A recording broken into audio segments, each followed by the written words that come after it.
he should wait till the numbers are in the double digits of infections and then lift lockdown, because then we have a real chance of being able to control what is going on in this country. If you look at what's happened, when he's lifted lockdowns, let kids back in school, Yes. opened up pubs that, eat out to help out and all that nonsense. Well, yeah, we didn't know it was nonsense at the time. Well, maybe you did, but a lot of us didn't. Let's be honest, right? Yes. The science never lied. Yes. So whoever didn't follow the science, that they were in the nonsense group, right? We knew, scientists knew that nothing was changing. The infections rate was higher, it was mutating, and still, let's eat out to help out. Let's send the kids back to school. Let's do this. Let's do that. And all of this has now brought us to a third national lockdown. Yeah, you forget they open the schools for a day. Yes, and my son didn't even get to go into school because he's in secondary school, right? It's just primary schools for a day. Yeah, for a day. Because perhaps of the pressure exerted on government by people like Brexit hardman Steve Baker.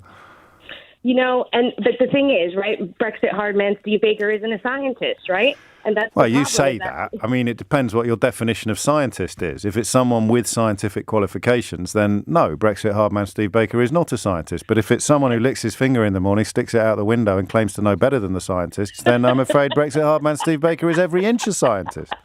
Well, I'm talking about a scientist with an actual scientific degree, not just people who say fancy know what's pants. Going on. Talk about pedantic. You want them to have some actual qualifications for talking about things like virology and epidemiology.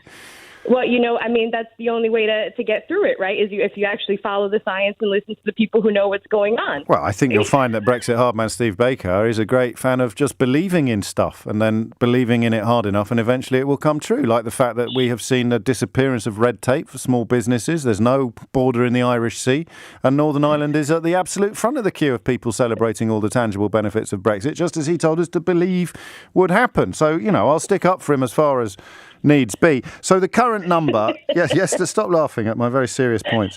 The current number is 10,972 new cases. You want it down into double figures.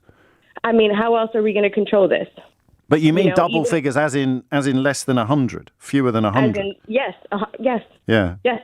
Yes. No, you're probably right. Okay, well, we shall find out what it is that Boris Johnson, the Prime Minister, puts on that list of things, because the R rate was used very widely in the early days. That seems to have been usurped by other measures.